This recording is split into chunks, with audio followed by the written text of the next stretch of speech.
There's the message. We are live. Brent Abel here, webtennis.com. Another episode of 7 Around 7. What's going on, everybody? What is up? Hope you're having a spectacular day so far, wherever you are. As you're catching this, either the live version or the replay, whatever it is. I'm out here in the California desert. A few more days, and then back to Steamboat Springs, Colorado. Anyway, guys, look, what I've got for you today is we're going to continue the conversation that we started Monday on the mental part of the game. And today's title is, oh, crap, I don't have my fill in the blank today, right? Could be backhand, could be forehand. Oh, crap, I don't have my serve today, right? Oh, crap, I don't have my volley today, whatever it is. And look, before we get into this, down below in the description area, there's a link that will take you to an anonymous one question survey / questionnaire. I want to know what's going on with the mental part of your game.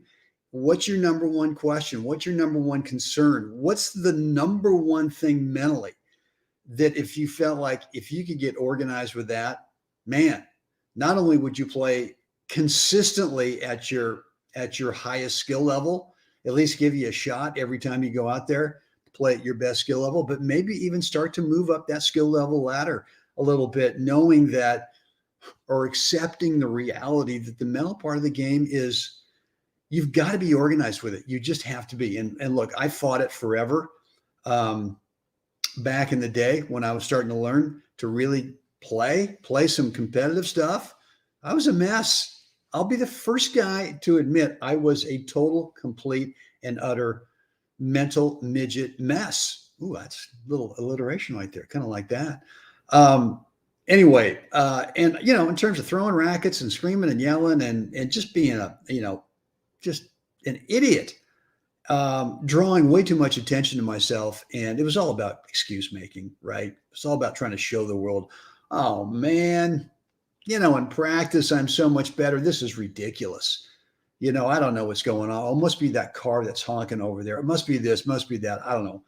But whatever it was, I definitely did not have the mental part of the game worked out. So, guys, and a lot of you have done, and I really appreciate it. I've got some dozens of responses on that one question. Anonymous. I don't know who's entering the stuff. So totally anonymous questionnaire. The link is down below. And today's topic is based on one of the responses, and I can't remember exactly. It's not word for word, but it goes something like, I go out there and I wonder which stroke is not going to show up today. Whoa, ouch. As in, I guess we're starting the day off, with a really negative mindset that something bad's going to happen. And I used to do that in the warm-up. I'd get out there in the warm-up and I would start, kind of feeling the forehand, feeling the backhand, feeling some volleys, feeling the overhead, feeling the serve. And I just was determined that on that day, I was going to find a stroke that I just went, gosh darn it. Uh-oh. It's not here. I don't have it today. As if in the warm-up, your whole thing is to make sure it's like that. It's like you've got a 5 or 10 minute warm-up. That's the time to kind of groove something for today's match. And I guess, what I learned with Mr. Stowe when I first went to see him is, and I was with 3 of the other top, not that I was, but I was with 3 of the very top guys in NorCal. I think they were all within the top 5 of the men's open at the time. This was in like the early 80s. And then me, and I kind of begged my way in this group, and we go up to see Mr. Stowe up in Napa every Wednesday from 9 to 12. And we'd be sitting there warming up, hitting balls, and I'd miss one. I go, oh, hey, God, sorry. And thinking to myself, gosh, I really hope this thing shows up. And then I'd, go another 30 seconds and miss a ball and go, hey, sorry. And Mr. Stowe finally just got disgusted with it. He came over to me and said, what are you apologizing for? This is the warm-up. This is not to, kind of unload and see if you've got your 10 out of 10 forehand right now, you're supposed to miss some balls in the warm-up. You're supposed to, because you're quote unquote warming up, right? So it's going to happen. You're going to miss time a little thing, or maybe your spacing won't be quite right. Maybe this, maybe that, but you're going to miss some balls in the warm-up. It's why we have a warm-up, right? If we could go out there and just from, the moment we took our racket out of the bag and we walked out and we say, all right, well, let's spin and play. No one does that, right? Everyone gets warmed up. So you're going to miss some balls in the warm-up. And what I learned from Mr. Stowe is that, number one, that's a reality. You're going to miss some, and don't be thinking to yourself, hey, I don't have this or that today. Oh crap, I don't have my backhand today. The warm-up ought to actually be, especially the first few minutes, ought to be very slow swing speeds, right? So that a couple good things happen. Number one, that you focus on spacing, right? You focus in the beginning on your feet, getting organized, moving, and creating the right spatial distance away from the path of that slow incoming ball from your opponent, and that you're working on that, number one. Number two, you're working on just a slow swing speed to try to get back to, well, what's my ideal point of contact, let's say, on the backhand today. And so for me, the warm-up is really about reestablishing, what are the good habits I want to take from the warm-up over to the match. And those good habits don't depend on, hey, I've got to have everything clicking 100% on all cylinders in the warm-up, or else, oh crap, I don't have my backhand today. So I think you need to look a little differently at what the purpose of the warm-up is, as opposed to making sure that you discover that, do I have this or not? Do I not have that? Okay, whatever. It's not about that, right? You've got it. It's when you talk yourself out of it because you miss one or two. Let's say you're a hair late on that backhand and the ball goes wide, or you're a hair early and you send the ball wherever, deep or short. That's not the time to go, uh-oh, I don't have my backhand today. And so I would highly suggest the number one, that you accept that reality is that this is not going to happen, that you all of a sudden, your subconscious has completely forgotten where your backhand is, right? It's there. You're the one that's getting in the way from it coming out by this negative thinking. And so take your warm-up and think more about, well, the purpose of the warm-up is to get the feet going, right? That is literally warming up your body.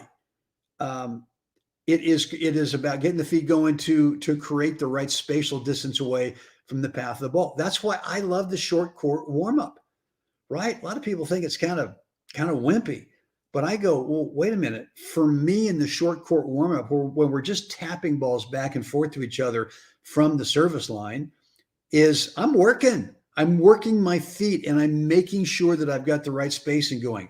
I'm making sure that I'm really aware of what's the right contact point for tapping this ball back, right? And then when I go back to the baseline, I continue with those things, right?